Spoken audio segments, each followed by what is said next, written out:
24শে মে পাপিয়াদির সাথেই চলে গিয়েছিলাম শিশির মঞ্চে তারই একটি অনুষ্ঠান দেখতে, এবং সেখানে গিয়ে বাড়তি পাওনা ছিল প্রখর চক্রবর্তীর গান। এই 24শে মেই ছিল কবি প্রণাম অনুষ্ঠানের শেষ দিন।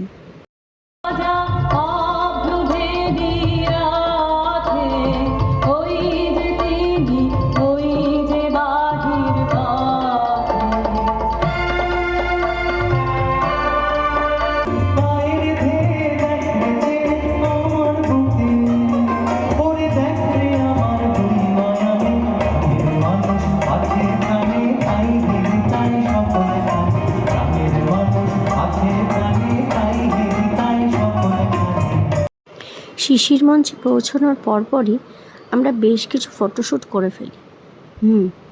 কোথাও যাব আর ছবি তুলব না, সেটা কি হতে পারে?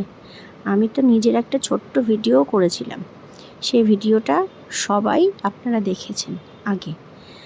আর আরও একটা কথা বলি, সেদিনের পাপিয়াদির হেয়ার আর মেকআপটা আমি করেছি।